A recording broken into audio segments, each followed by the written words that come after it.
Well, it happened again. I saw a film that was so horrible that it completely knocked the senses out of me. Only this time, it left me in a comatose state. Whenever will I learn? What do you think, Uncle Yo? I don't know, Brentalfloss. Why would we bother using our names with each other if we already know each other? Oh, you stupid dumbasses! It's to introduce who you are! Why? We were both in your reviews. It's in case people forgot. Forgot? Oh, that is beyond the door. We did the Ponyo review. Shut Shut up! Try it again. Whatever. What do you think, Uncle Yo? I don't know. You? Have you ever seen the Nostalgia Critic like this? Well, once, when you watched Baby Geniuses. My God, you don't think that... Get the laptop! Oh. Baby Geniuses 2 was downloaded on Netflix. Damn fool! Damn fool. He's got a panel in an hour. We gotta wake him up. Yeah. Hey, come on, come on, let's Critic, go. Critic, Wake up. Critic, Hello. I knew they were trying to help, but it was no use, for I had seen that which could not be unseen, once it had been seen by unseen eyes. I had witnessed Baby Geniuses 2.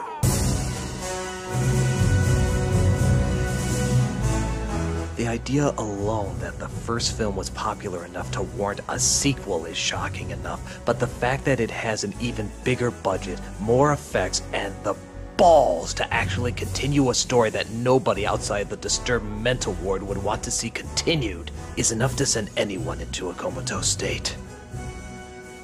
God help me. This isn't working. Try shock therapy. Oh, okay. Critic! 50 Shades of Grey was meant to be taken seriously! What? Well, that would shock me. Yeah, I know. I just didn't legitimately know that. You want to go read it again? That'd be very pleasant. All right, here we Let's go. do that. The memory of the film is far too painful. It all began with, big shock, babies. Except this time around, they actually got some babies that lip-sync their lines okay. In English, Finkelman. It's your mom and dad. Act like babies. Some of them. What kind of milk you drinking? Communicate to both babies and adults. This kid's effects are so good they almost rival the Super Bowl babies. Archie's father could give Archie a bit more attention. And yes, they both are great promotions for violence against children. Sit back and let me tell you another story about the legendary Kahuna and his archenemy, Captain Kane. The kids decide to talk about the history of a secret agent called Kahuna. I'm scared, Peter. Name's Kahuna, and I'm busting you kids out of here. You might be thinking the Disney Channel is airing their production of Schindler's List, but this is the backstory of Kahuna, who I guess has a history of saving children from evil research at the Berlin Wall. Because, yeah, most young viewers of this movie know exactly what the Berlin Wall is. And if not, isn't this a great way to learn about it? Showtime.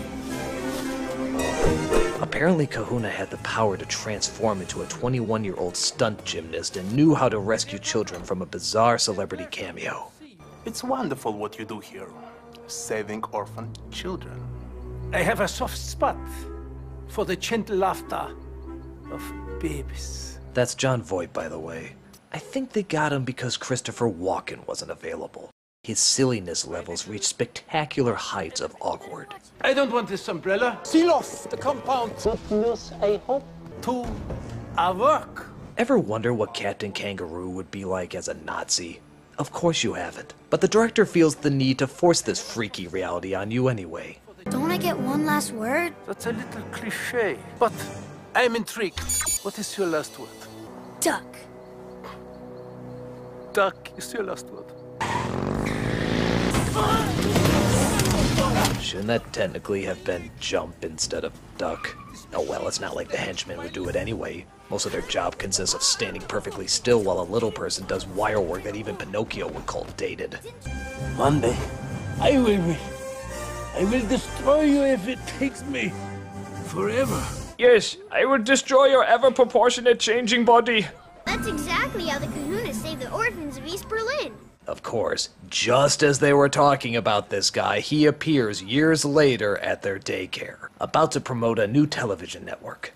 This is a network called Kids Everywhere, which I assume is a just as equally evil spin-off of 4Kids. It's my greatest pleasure to announce the launch of the largest children's network in television history. Should somebody tell him they're no longer holding auditions for the Carol Burnett show? You know who I see playing that role? Queen Latifah. Yeah, I always imagined Angela Lansbury. Look, we're getting off topic. Critic, look, give us a sign if you can hear us. It's no use, dude. He's gone too far. I think, in a situation like this, he would have wanted us to go through his wallet. Wait. Look, maybe he can communicate with us. Critic, if you can hear us, blink.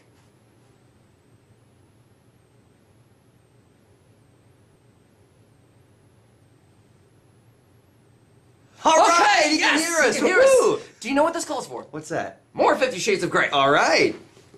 Okay, done that. Done that. Done that. Want to do that. I have a St. Bernard if you want to borrow it. While those two horny bastards read their Twilight porn, I continue to remember the horror of my viewing. We're introduced to this teenage girl who looks after the babies at the daycare. And, like most attractive girls at that age, she has a heck of a time getting a boyfriend. Okay, here goes. I know it's usually the guy who asks. Hey, it's cool. I was gonna ask you anyway. I felt kind of weird asking you to tutor me, so glad you asked me first. Tutor you. Right. And, like most attractive boys at that age, he is far more interested in her brain than her smoking hot body. When will the genders learn? Poor Archie. Yeah. Oh look, the babies are trying to be entertaining again. Oh, how they fail. I just mean, well, that you quite possibly have aggression issues. Speak for yourself, brain boy. To this movie's credit, this is possibly the best form of birth control available. I mean, if for any other reason not to give these people more babies to keep making sequels. Quit the jabbering, give me the bloom disc. So the bad guy's disc, with all their evil plans on it, of course, falls into the baby's carriage. Rather than do something crazy like, oh, I don't know, ask the teenage girl for it back, they decide to scare the shit out of her, chasing her down in their always terrifying black minivans. Leave us alone! But Kahuna appears, and don't freak out, they do explain why he doesn't age. And we partake in him beating up the world's prettiest henchman.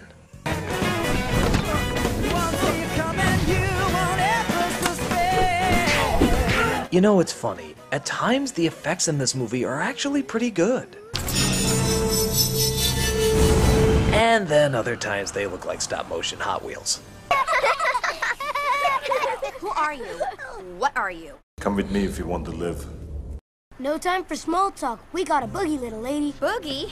Wow, I've been saved by a baby. This is an early low in my relatively young life. He takes them to the Hollywood sign, which it turns out is actually a secret location for Willy Wonka's Batcave. There is no life I know to compare with Batman. Want to see my pets? Yeah, cool.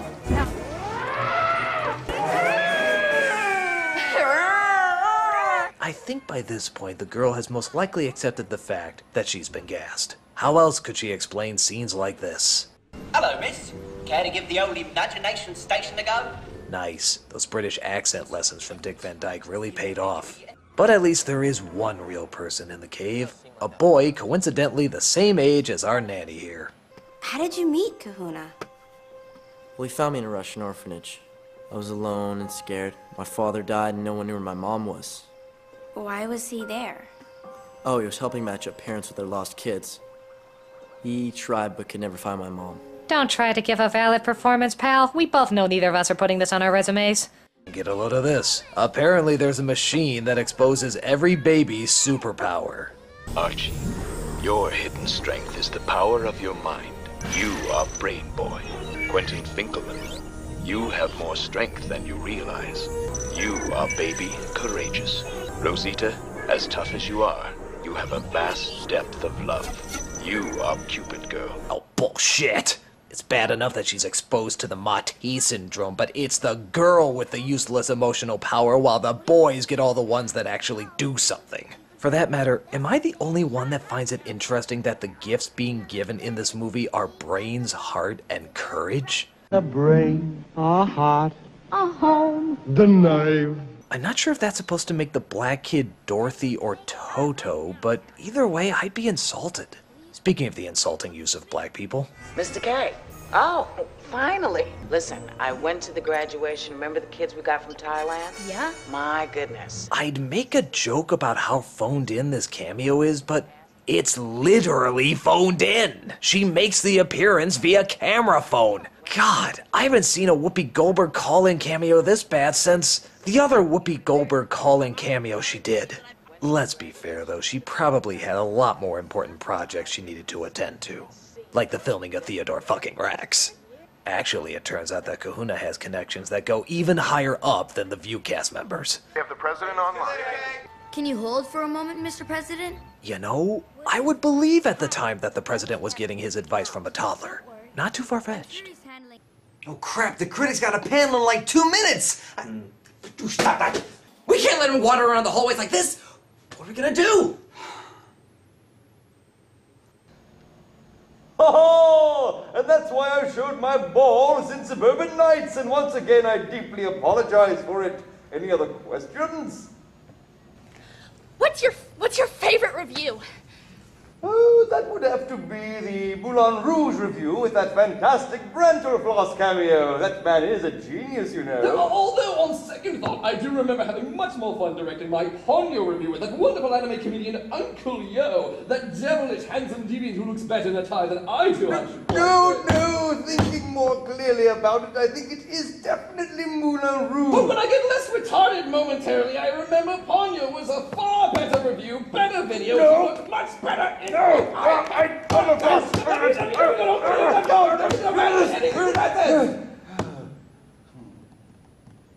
Does that answer your question? No? Tough!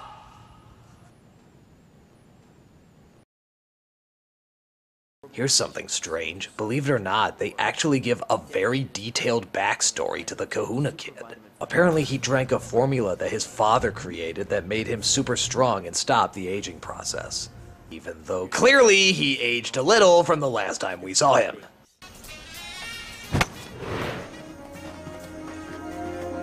Hey man, your brother gives everybody the creeps. He's a freak.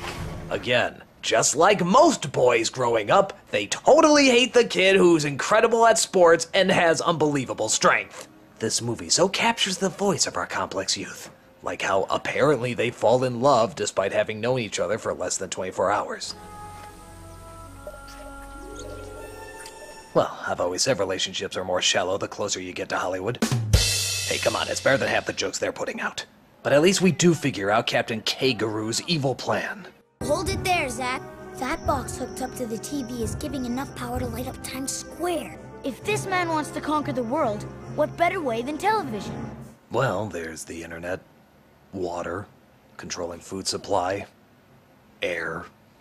Actually, just about everything would be more effective than television. In fact, I think people would actually rather watch air than television nowadays. What was your next big plan? Hypnotizing people through MySpace? But during the big premiere of Kermit the Frog and the Jazz Singer, Kahuna tries to stop them from airing it to the world.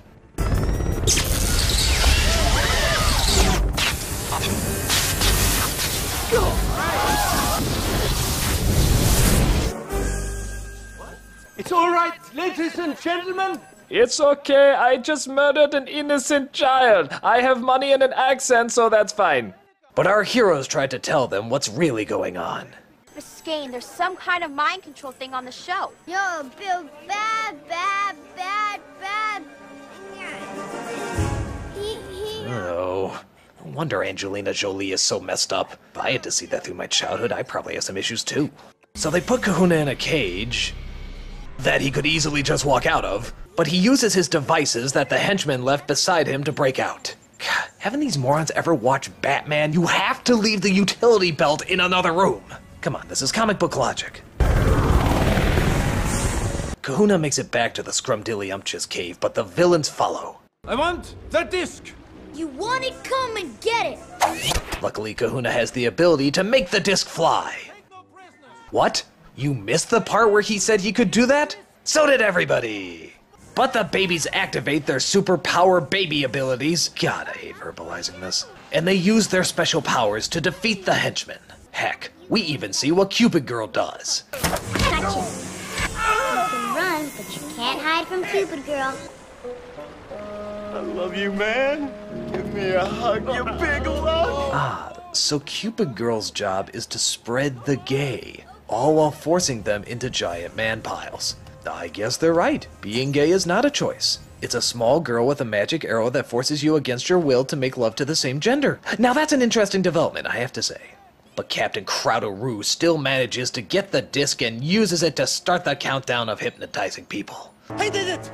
I did it! I did it! And we also learn his true identity. What happened back then wasn't my fault. You don't have to keep hating me for it. You think I went to all this trouble just because Dad liked you best?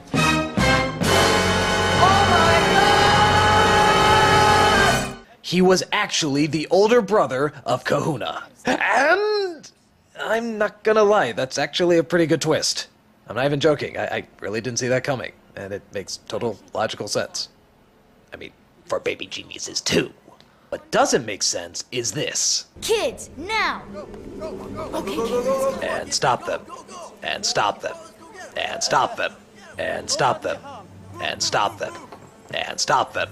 And, you know, I'm beginning to see why this lazy bastard loses so much. He never puts any goddamn effort into it. God, don't ask this guy to design any motivational posters soon.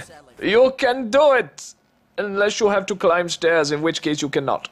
So they just rewire the programming to hypnotize people to be nice to each other, but Berlin Whack here has a plan to use the machine to turn him into a super baby, forgetting that it would turn him into a baby. Oh no, I hate babies. God damn it, Donald Duck was a better Nazi than you! I'm Bill Biscayne, and if you touch my diapers, you're fired. So it seems like all the dilemmas in this movie have finally been resolved. Except for one that we didn't even know was supposed to be resolved. There's somebody here to see you.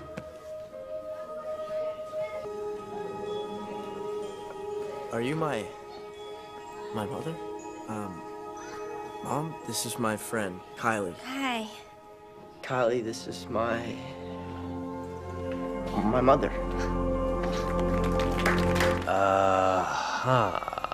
Where was she? How did they find her? What's her backstory? Why was she gone? How come she has the soulless eyes of an actress who was just shoved out at the last minute? All these questions and more will not be answered by the end of this horrible, god-awful shitstorm of a movie. By God, this film is awful. All right, if this doesn't wake him up, nothing else will. Game on. 1, 2. But the ironic thing about Baby Geniuses 2 is that as bad as the film is, it's still not as horrible as the first one. What? Oh, it's bad. Horrendous even. But at the very least there was an attempt to put effort into it. I mean, at least there's some imagination. At least there's some backstory. At least John Voight can get an uncomfortable laugh based on the surrealness of his performance. Which is actually much more than I can say for the first one. It's a terrible movie, but when it comes to comparing the two, this one isn't quite as painful. So wait, why would it put you in a comatose state? It didn't. I just knew if I convinced the hotel there was more than one person in this room, I'd get a better rate. You wasted our Saturday! Yeah, what are 3 grown men, 2 of them from New York, going to do in a hotel room with a king-size bed? Done that. Done that. I don't know what that is. You're holding it the wrong way. You have to... Yeah. Oh, that is nasty! It's a classic. Hey guys, what are you doing? Oh, hey, Team 4-Star. No, we're just 3 grown men sitting on a king-size bed reading 50 Shades of Grey. You want to join us? Yeah, sure. Yeah, that sounds great. Awesome, come on! Right. Always room for more. Yeah. Do they ever actually have sex in this? I don't know. Hey, you know what'd be fun? Let's read this in different voices. Mickey Mouse? Yes, do it. Please, I beg! The crop bites my buttocks! Ow! Please, what? Please, sir, I whimper. He smiles at me triumphant! Who's got a voice? I can do Droopy Dog. Droopy Dog! Do Droopy, yeah. What's this? He holds the crop up so I can see it. Yes, sir. Are you sure? He looks sternly at me. Yes, please, sir. Close your eyes. Who's got our voice? Who's got our voice? I got Liam Neeson. Liam Neeson. I shut the room out, him out, the crop out. He'd start small, biting licks from the crop against my belly once more. Moving down, soft, small licks against my clitoris. Once, twice, 3 times again and again. 3 times a lady. Until finally, that's it. I can take no more, and I come. Who's got our voice? Who's got our voice? The monarch! Monarch! Let's do monarch! And I come, gloriously, loudly, sagging weakly, his arms curl around me as my legs turn into jelly. I dissolve into his embrace, my head against his chest, and I move, and I'm mewling, and I'm whimpering as the aftershocks of my orgasm consume me. That's great, that's great! Who's got ours? Who's got ours? I'll do one. How about Zoidberg? Zoidberg! Yes, Why not Zoidberg? He lifts me, and suddenly we're moving. My arms still tethered above my head, and I can feel the cool wood of the polished cross of my back, and he's popping the button on his jeans. He puts me down against the cross briefly, he does, while he slides on a condom, and then his hands wrap around my thighs as he lifts me again. Awesome! Okay, there's only one way to end this, guys. I think we need Nicolas Cage. Where are we? We're at top of the page. All right. Lift your legs, baby. Wrap them around me. I feel so weak. But I do as he says as he wraps my leg around his hips. This is better than Con Air. With one thrust, he's inside me. And I cry out again, listening to his muffled moan at my ear.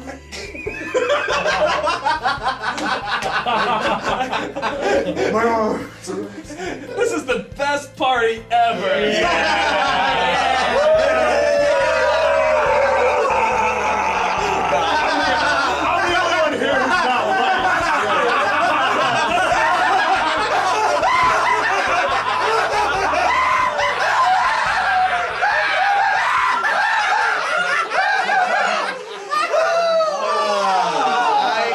Some hand sanitizer. Yeah, I'm gonna go jerk off. Yeah.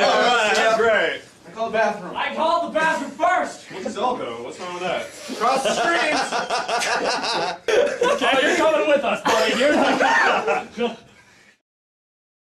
I'm Bill Biscayne, and if you touch my diapers, you're fired.